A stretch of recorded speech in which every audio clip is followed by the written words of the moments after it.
Y continuamos en FM Millennium 106.7 del dial.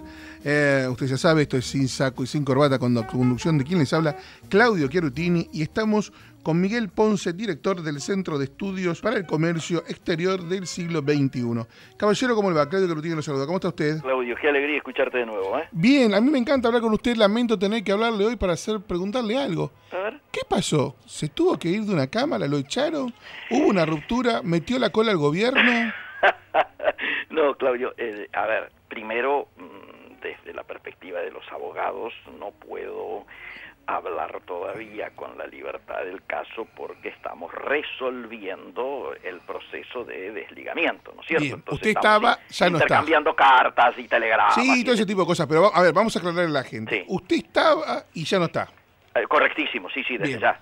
¿Usted qué cargo tenía? Por eso me has presentado como me has presentado, hecho que desde el 10 de diciembre, como has recibido vos la información, hemos armado un think tank muy importante de comercio exterior, donde estamos ahí con Aldo Piñanelli, con Elizondo, con Jorge Castro, con el decano de la Facultad de Ingeniería, bueno, con la gente del fondo. Es el seleccionado del comercio exterior de la Argentina, yo diría. Bien, perfecto. Ahora, usted tenía un rol que era director ejecutivo de la Cámara. Yo era gerente de Relaciones Institucionales y he dejado de serlo, por supuesto. Bien.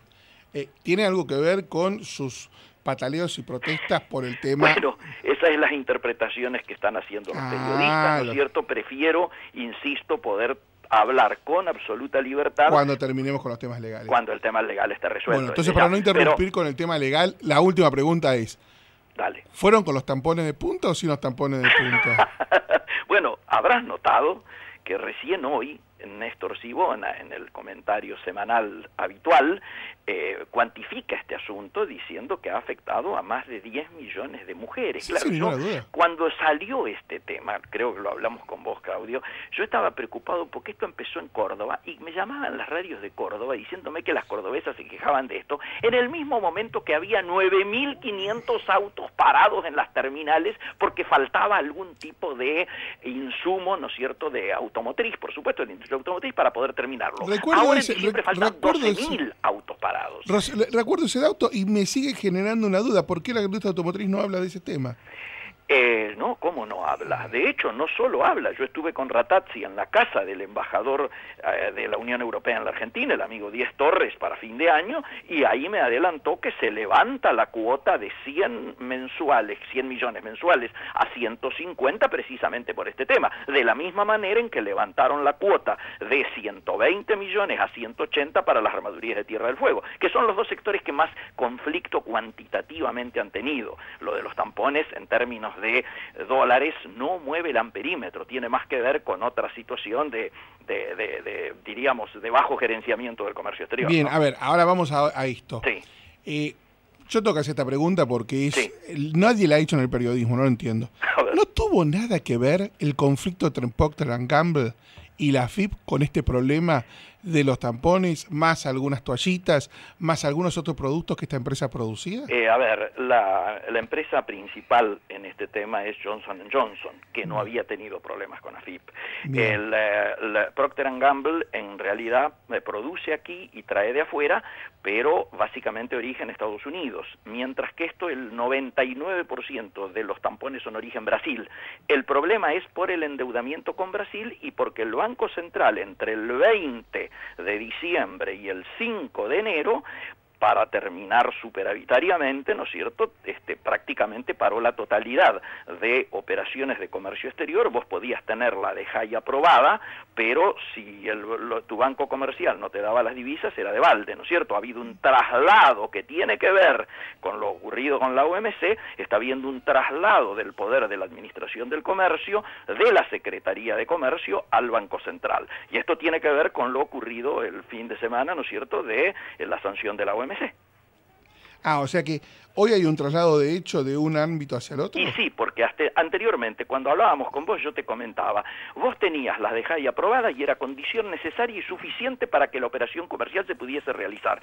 Desde antes de que se fuera Fábrega, esto fue variando gradualmente y cada vez más gradualmente el traslado de poder pasa al Banco Central. Primero fijaron cupos, entre 0 y 100 se aprueba la de JAI sin problema, el banco te otorga automáticamente, entre 100 y 200 o 250 250, el banco tiene que pedir autorización del central, y más de 300, el central, habría que hacer la gestión de la empresa directamente con el central, o sea, las de high mayores. Esto luego fue variando y cada vez el Banco Central va adquiriendo un protagonismo mayor en la administración del comercio exterior. Bien, o sea, el Banco Central, lo hecho que no, y sin escrito, ¿no? Claro, lo he dicho, con lo cual el Banco Central se convierte en la Secretaría de Comercio, pero en realidad deja de hacer política monetaria. Eso lo vamos a hablar con Daniel Estito después. Ahora la de high, que lógicamente tenés que tenerla aprobada, es condición necesaria, pero no suficiente. Antes era condición necesaria y suficiente. O sea que yo puedo tener una autorización, tengo una operación, no tener la de high, y el Banco Central me puede decir que sí. No, al revés ocurre. Vos tenés que tener la de high aprobada. Pero antes esto te garantizaba que la operación comercial se realizaba. Ahora no.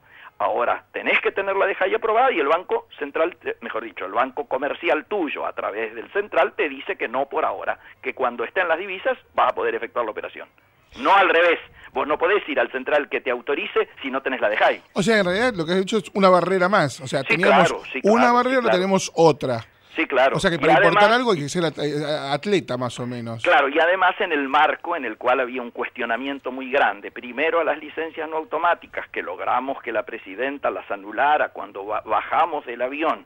Aquella vez que la famosa misión a Vietnam, Indonesia y Emiratos Árabes, la convencimos en los intervalos donde las podíamos encontrar de que era de balde tener las licencias no automáticas, era un problema de motivo de enfrentamiento con la Unión Europea, cuando en realidad tenías las de high vigentes y con eso administraba todo el comercio exterior. ¿Para qué? Había 600 posiciones arancelarias donde tenías doble control, el de las licencias más el de la de high. Eso era absolutamente de balde y ella las anuló en aquel momento, justo una semana antes de encontrarse con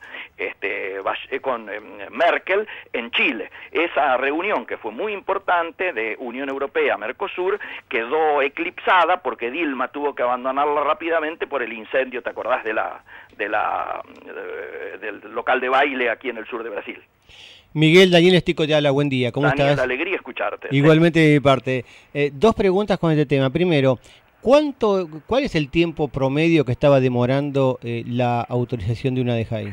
Fue variando. Ajá. O sea, octubre y noviembre, yo adelanté a comienzos de octubre que íbamos a vivir, en términos de comercio exterior, íbamos a tener que atravesar un desierto hasta fin de año y que seguramente se iba a continuar en enero si no había arreglo con los fondos.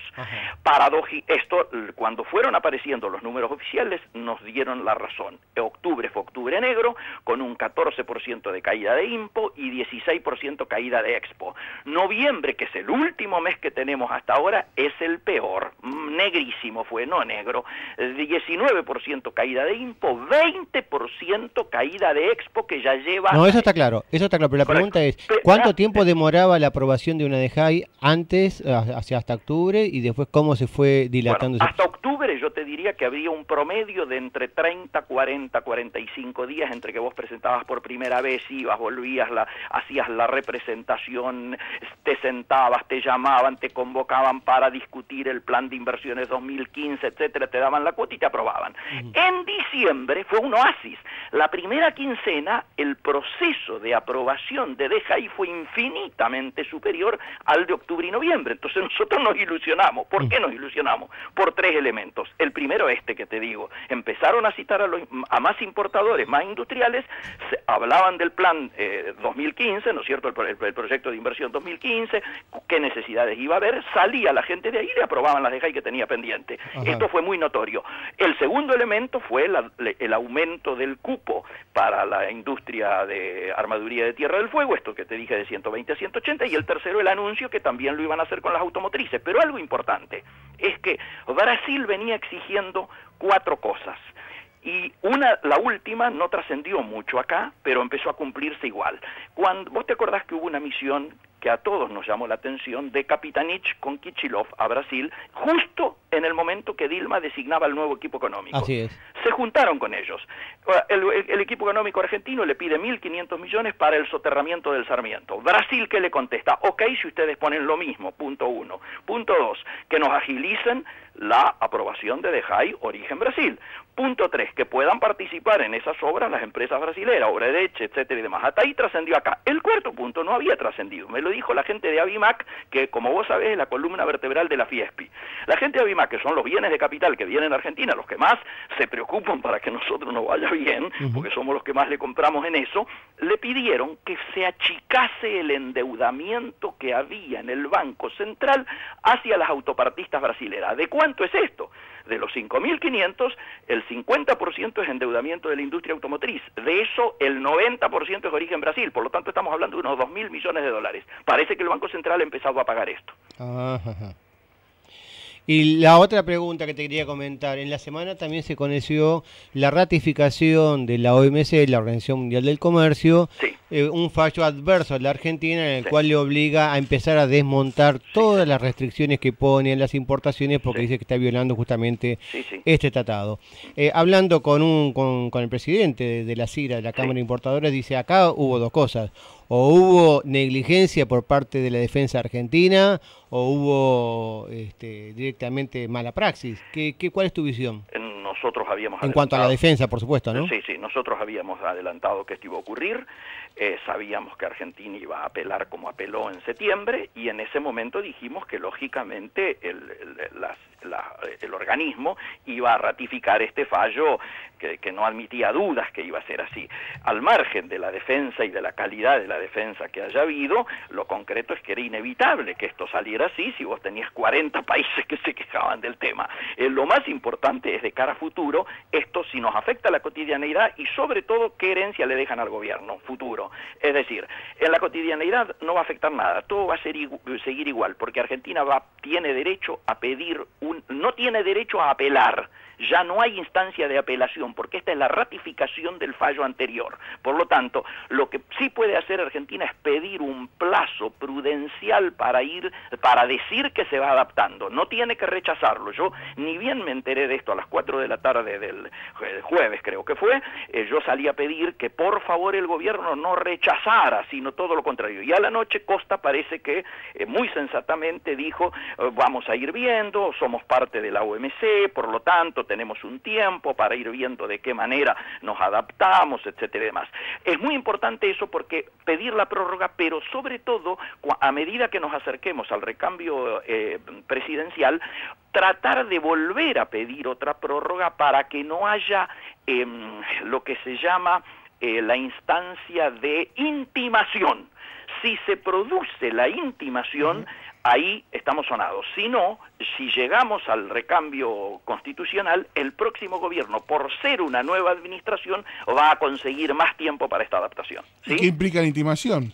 No te escucho. ¿Qué implica la intimación? La intimación implica que los países salen a cuantificar el daño que han tenido por la aplicación de Argentina de esto, y por otro lado tienen derecho, por lo tanto, a aumentar aranceles hasta cubrirse o a fijar cupos, algún tipo de retaliación para llegar a esa cifra, diríamos, en la que se sienten afectados. Igualmente, seamos claros, acá se habla, yo lo hablaba con Elizondo el otro día, se habla de entre 5.000 y 6.000 millones la posibilidad máxima de afectación de nuestras exportaciones, hecho que por supuesto es una cifra importante, pero esencialmente quienes definen esto son por un lado la política, la negociación, va a haber que sentarse con quienes llevaron a la cabeza esta pelea, que es Estados Unidos, Unión Europea y Japón, y primero hay un tema político en eso. Si estamos por firmar con Unión Europea un tratado Mercosur-Unión Europea, se puede llegar a tener algún tipo de consideración. Y segundo, juegan un rol importante los privados, te lo explico. Si vos sos dueño de una cadena de restaurantes importante en Alemania, tengo en München, tengo en qué sé yo, en Berlín, y tengo en el norte en Kiel, 3 restaurantes, y mis clientes quieren tomar vino blanco de la cuenca del Rin, quieren tomar vino espumante de Chianti, pero quieren tomar Malbec de Argentina, por más que Alemania tenga derecho a no comprarle a Argentina, no lo obliga a no hacerlo. Entonces el dueño del restaurante dice, yo quiero seguir trayendo el Malbec Argentina acompañado de los lomos envasados. Digo, no hay obligación de cumplimentar esto, sino que tiene que ver mucho con el rol de los privados y el rol de negociación política que hay que tener con los gobiernos. Miguel Ponce, director del Centro de Estudios para el Comercio Exterior y el Siglo XXI, gracias por esto.